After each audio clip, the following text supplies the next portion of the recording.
दोस्तों, सनातनी कथावाचक बागेश्वर धाम सरकार आए दिन हिंदू राष्ट्र को लेकर अन्य धर्मों के बारे में कुछ न कुछ विवादित बयान देते रहते हैं। जहां भी वे दरबार लगाते हिंदू राष्ट्र की बातें करते हैं और अन्य धर्मों के बारे में बहुत सारे ऐसे भड़काऊ बयान भी देते हैं। विशेषकर ईसाइयों के ऊपर धर्मांतरण का आरोप लगाते हुए उनके बारे में कुछ ऐसी बातें भी बोलते हैं जो बिल्कुल झूठी है और बेबुनियाद है। इस गुरुजी के ऊपर हमने कई वीडियोस भी बनाए हैं, आप चाहे तो उन वीडियोस को जाकर देख सकते हैं। देखिए, बागेश्वर धाम वाले गुरुजी हमेशा से ही ईसाइयों के ऊपर यह आरोप लगाते आ रहे हैं कि ये लोग भोले भाले हिंदुओं को बहला फुसलाकर पैसों का लालच देकर उनका धर्म परिवर्तन करवाते हैं। इनके कई ऐसे भड़काऊ बयान से ऐसा लगता है कि लोगों में प्रेम और शांति नहीं बल्कि क्रोध और अहंकार का जहर भरा जा रहा है। सब हिंदू एक हो जाओ और पत्थर मारने वालों के घर पर बुलडोजर चलवाओ।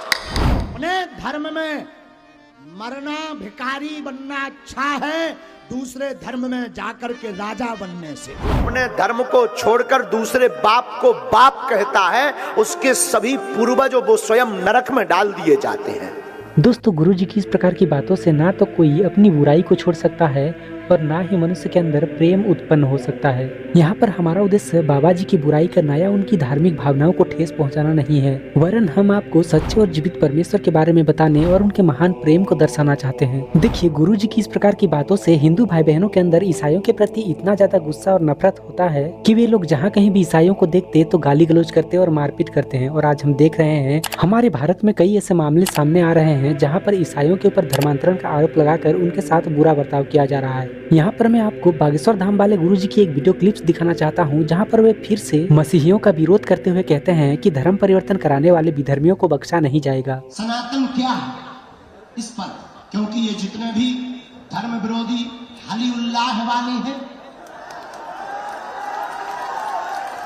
ये भोले भाले हिंदुओं को जो बरगला रहे, धर्मांतरण करवा रहे, अब इनको बख्शा नहीं जाएगा। और हम ये कहते हैं दावे के साथ,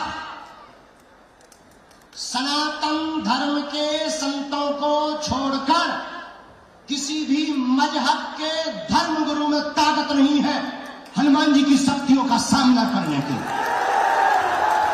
हाँ, अगर वो हनुमान जी की शक्ति का सामना करेगा तो पेंट गीला करके हम भेजेंगे उसको। और ये भारत के हिंदुओं के लिए गौरव का विषय है, जो आज तक तुमको नीचा दिखाते थे।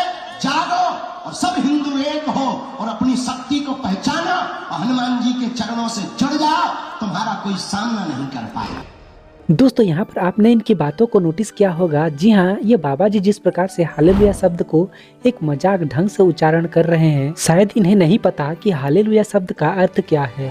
धर्म विरोधी हली उल्लाह वाले हैं। आपको बता दें कि हालेलुया एक इब्रानी शब्द है जिसका अर्थ है प्रभु की स्तुति हो या प्रभु की महिमा हो।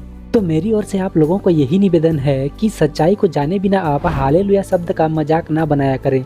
और रही बात धर्मांतरण की, तो ये बिल्कुल झूठी बातें हैं, क्योंकि अगर कोई किसी को पैसा दे देकर धर्म परिवर्तन कराने लगता है फिर तो उसे अरबों खरबों की दौलत चाहिए होगी। लेकिन हम देखते हैं भारत में ही ऐसे बहुत से मसीही हैं जो गरीब हैं, जिनके पास ना तो खाने पीने और रहने के लिए अच्छी मकान है, फिर भी वे लोग यीशु मसीह के पीछे चलते हैं।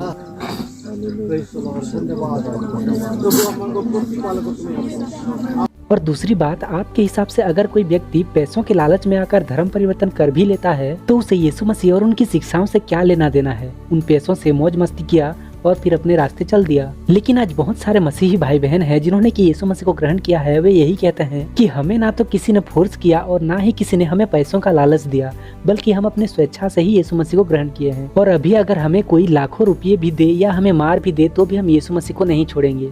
धर्म परिवर्तन पैसों के लिए भी कर लेते हैं कुछ लोग। आप मुझे 2 करोड़ दीजिए, बोलिए जैन बन जाओ, मैं बताऊंगी आपको मैं बनूंगी कि नहीं। मेरे पास अपना घर नहीं है,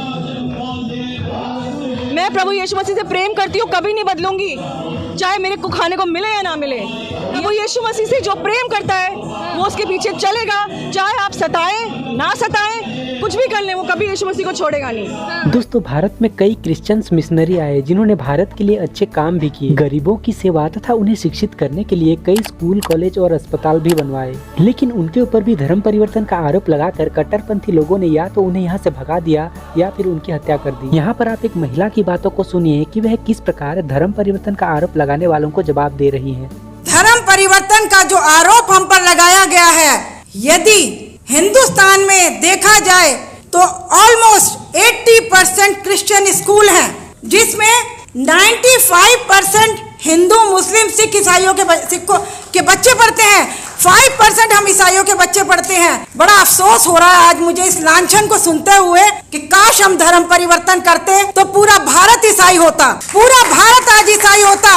और आज ऐसे लोगों को ये लोग धर्म परिवर्तन के नाम से नवाज रहे हैं। बड़े अफसोस की बात है, हमारे ईसाई स्कूलों से ये सारे नेता लोग निकले हैं। हमारे ईसाई स्कूलों से पढ़ पढ़ के आज ये विदेशों में बड़ी बड़ी शिक्षाएं ले रहे हैं। तो कहीं ना कहीं इनकी बातें बिल्कुल सच है। बहुत से क्रिश्चियन मिशनरी जो सच्चे मसीही थे, वे भारत में सिर्फ इसलिए आए थे ताकि वे लोगों को यीशु मसीह का सुसमाचार सुनाए और भारत के गरीब श्रेणी के लोगों की मदद करें, उन्हें शिक्षित बनाएं। भारत में कई ऐसे रोग से पीड़ित लोगों को अछूत समझकर समाज से अलग कर दिया जाता था, लेकिन विदेश से आई ईसाई मिशनरियों ने उनकी सेवा करी, उन्हें स्वस्थ किया और रोजगार करने के लिए कुछ काम भी सिखाया। भले ही कट्टरपंथियों ने क्रिश्चियन मिशनरियों की हत्या कर दी, लेकिन वे सुसमाचार को नहीं रोक सके। भारत के बहुत सारे लोगों ने यीशु मसीह पर विश्वास किया और आज भी प्रभु के अनुग्रह से कई सारे लोग विश्वास में आ रहे हैं और उनका जीवन उद्धार हो रहा है। मेरे प्रिय, प्रभु यीशु मसीह केवल ईसाइयों के लिए ही क्रूस पर नहीं मरे, वरन संसार के हर एक कुल, हर एक जाति, हर एक धर्म संप्रदाय के व्यक्ति के लिए क्रूस पर जीवन दिया है। यीशु मसीह नफरत नहीं बल्कि सभी मनुष्य से प्रेम करना सिखाते हैं। प्रभु यीशु ने अपने वचनों के द्वारा कहा है कि तुम एक दूसरे के साथ वैसा ही व्यवहार करो जैसा तुम दूसरों से चाहते हो।